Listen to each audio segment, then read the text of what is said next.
Mike Luongo is up next. Mike has been here in the past because he's a very prolific writer, but he also is making a major difference in the world of travel writing and has his book, Gay Travels in the Muslim World, which I think will be very powerful stories about a part of the world that all of us are interested in but don't know about today. Well, I'm sure some people have been there. I'm Michael Luongo. I'm best known as a travel writer. Thanks, Bob. And I do a lot on Latin America and the Middle East. Now, we had a certain event that happened on September 11th. The anniversary is coming up. And most people, after 9/11 happened, decided I'm never ever going to go to a Muslim country ever again in my life, if they ever thought about it. I took completely the opposite approach, actually.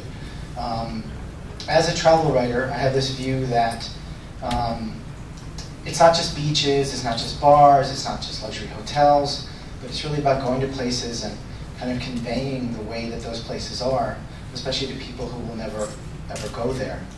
The other thing that I found in the news is that there was a lot of gay stuff coming out of the coverage of war zones. For example, one of the big things with 9/11 was Muhammad Atta, people talking about homosexuality and how that was one of the reasons why he wanted to fly a plane into Twin Towers. I was also finding a lot in Afghanistan as an example, with the Taliban and homosexuality in Afghanistan. And I decided what I really wanted to do was see some of that on my own and convey that. I'm a very nervous speaker. I would rather go to a war zone interview than actually be up on stage. I don't really understand that. That's just something about me. So now I'll take you to the streets of Kabul. This takes place in 2003 during my first trip. I'd actually made 3 trips to Afghanistan in the course of the writing that I'd done. I knew what you wanted when you told me I was attractive. I am from Kabul. I know these things, Munir said with a sophisticated, almost jaded air as he put his jacket back on, part of a neat, though frayed and dusty, black suit. Even amid rubble, he tried hard to keep a sense of money and fashion about him. Indeed, he was almost foppish, representing a side of Kabul few foreigners know of. In spite of its post-war ruin and poverty, this is a capital city, cosmopolitan outlook, with an at times an anything-goes Casablanca-esque atmosphere. However, this cute 21-year-old English teacher told me I was too old for him. I was 35 at the time and not much used to ageism. But in a country where few men hit their mid-40s, his statement wasn't hard to fathom. We met on the city's dusty streets, just in front of the Ministry of the Interior building. I was on my way to a craft shop, and as we passed, he held my stare and threw glances back my way. It could have been Santa Monica Boulevard. Half an hour flew by as we conversed, men in uniform holding guns and women in burqas parading back and forth as I expounded on his looks and said I wanted to know him better. He kept telling me his father was a policeman, bringing an interesting edge to my flirtation. Was he telling me this to make me stop, or to say he had special privileges?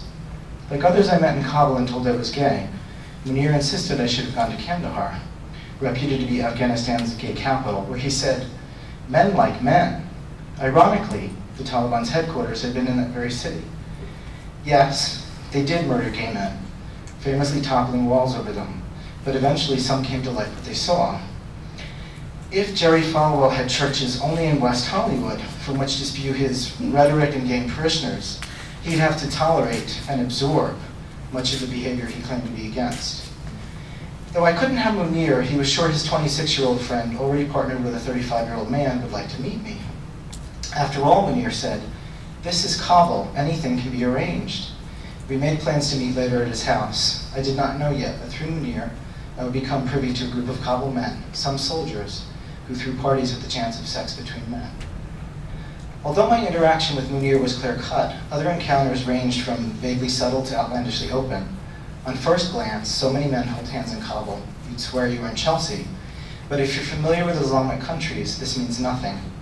However, under the surface, there's more going on in this dusty, crumbled capital.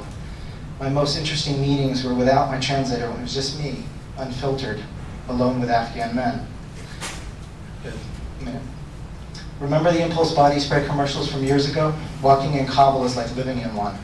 A few times on Flower Street, named for its florists and wedding shops, men offered bouquets and said they loved me.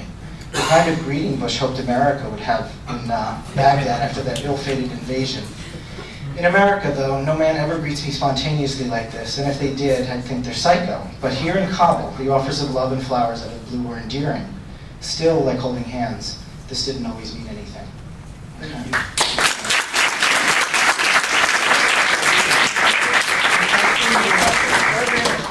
That was great, Mike. Did you were you ever afraid for your life? Sometimes, and actually, I was actually very afraid of being raped at that party. I go into that later, because it was really hard to figure out what was going on. So, Quite impressive. okay. Thank you for that. Thanks.